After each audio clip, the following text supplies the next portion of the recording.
Hey there, I'm Nicole Burke, the owner of Rooted Garden and Gardenery Incorporated, and the creator of the Kitchen Garden Academy, the full online course that teaches you all you need to know from start to finish to build your own raised bed kitchen garden. Today in this lesson, in this project, we are going to never, ever again run out of rosemary. Does that sound good to you? It smells good to me. That's so cheesy, sorry. All right, to do this project, you need some organic rosemary. I got mine from the grocery, and it's not looking so great, I have to admit, but I got this from the grocery. I also got these from a plant. So you could just harvest some off of a plant if you don't like the stuff at the grocery store. Make sure it's organic as always. Then you wanna have a cup of water. And then if you can, you also want to have a little, what are these called? Spice shakers like this. Mine's already full of water, but a spice shaker. I was supposed to put this one up first and then show you this. So just pretend like I did that. You're supposed to have a spice shaker. So these, you can just take a spice shaker that you finished off. I run out of chili powder like every day. So you could take that, or you can buy a super cute one like this. However you want to do it, but you want a pretty small, very tight container because we want to be able to contain our cuttings. Then, speaking of cutting, you need one of these, a pruner or some sharp scissors. So let me tell you about rosemary. First of all, I love it. I was in grad school and having a tough time. I think I probably could have been called depressed. I don't know for sure, but I was definitely emotionally not in a very happy place. And there was this, I was in Dallas, and there was this huge rosemary bush on the campus.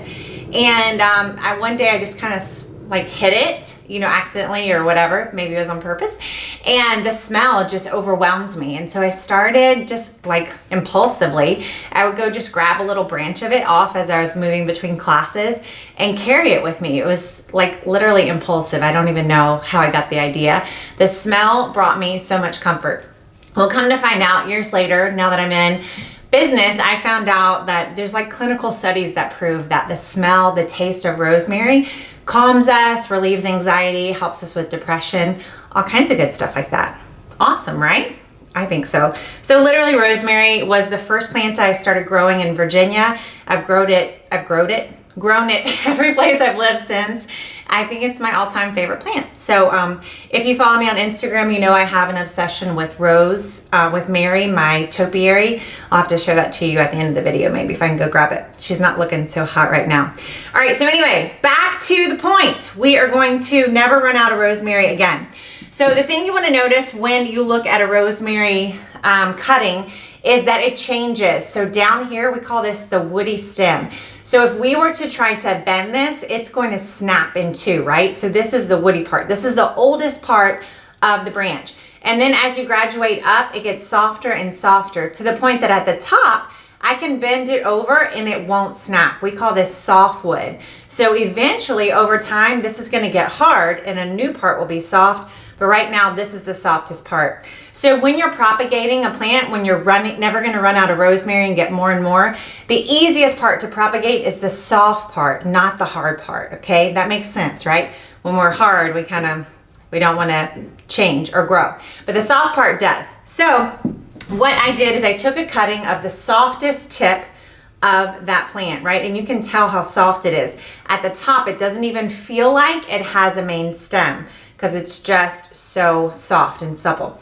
So now we're just gonna take our pruners and cut it right at an angle. What that does is just open up, I think these are called capillaries, so that they can absorb the water. Then what you're gonna do is go to your little container and put it in. Now, as you can see, I'm holding it tightly with this hand because I don't want it to drop all the way down into the water.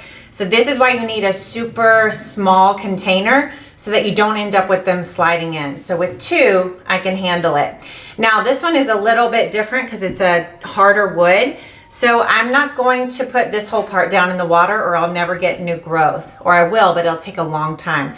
So instead, I'm gonna cut right above the leaf nodes. So I've got these two leaf nodes, and I'm gonna cut at an upper angle, just like so. And then I'm gonna put that down into the water as well, just like this. So these will start to grow roots after a couple weeks. It does take a little bit of time, not forever, but it does take time. So don't get disheartened if, 1-2 weeks have passed and you don't see much change. You do want to change your water over just so the water doesn't start to contaminate or just be kind of gross. Once you get roots, it is a great time to go ahead and move that rosemary into a pot with soil. Actually, I forgot to mention that as part of your supplies. So if you want to try to keep this going, you're gonna have a small pot with some compost. And again, you're gonna use the dibber or a butter knife and just do a nice hole so that you do not disturb that really freshly rooted plant very much. And then you're just gonna take your little cutting, pretend this has all the roots, and slide it right down in there. Is that the cutest? I mean, that is like a little Charlie Brown rosemary, right? Believe it or not, this with roots on it would survive as long as you keep it in a semi-shade place, so you don't want super extreme heat or sunlight on this, and then you just keep it well watered. Rosemary does not like a lot of water though, so you want to water it in maybe once a week and then let it completely dry out before you come back and water it again. Do not overwater rosemary because it won't be happy. All right, is this super fun? So you could literally grow rosemary again and again. You could never run out of rosemary. You can take one rosemary plant and turn it into hundreds. Let me show you Mary. I've just got to go right here around the corner. Don't go anywhere.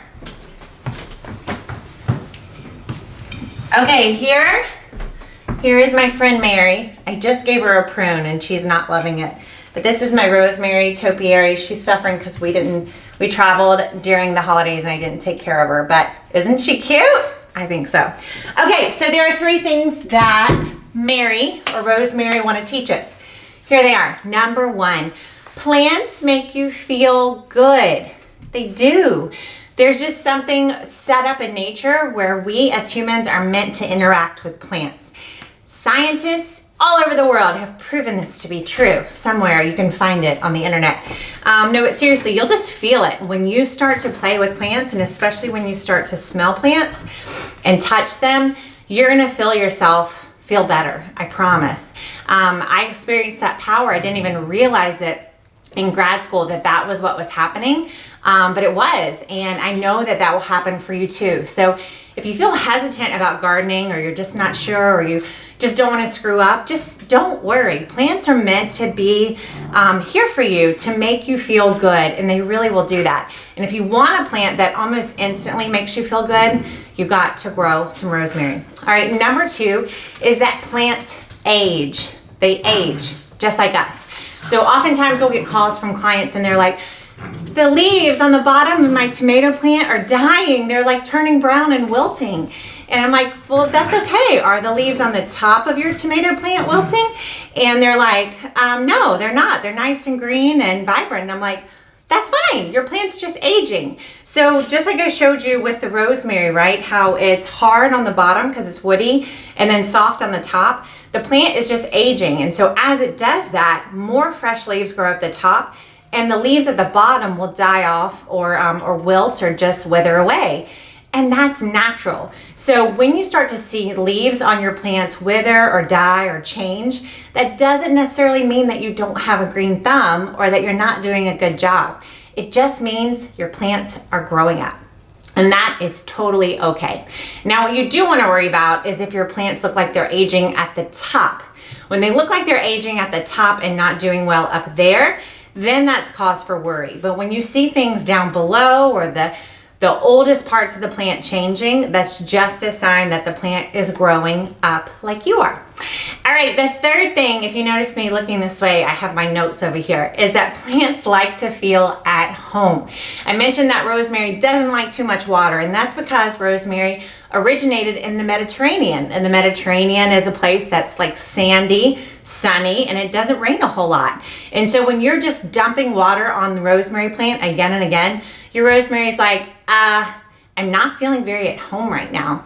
And so when this project shows you what's true for all plants, is they want to feel like they used to feel where they first started growing. So you can do so much for yourself if you start to understand where plants originated, the climates, the terrain, the temperatures that they started growing in originally, and then just imitate that for them when you bring them home. So we can learn so much from this little project, right? Rosemary is literally, it was the first plant I grew. It's so special to me, and I am so excited to share it with you. So I hope you'll do this project. I hope that you will never, ever, ever run out of rosemary again. Thanks so much for watching. I'll see you in the next project.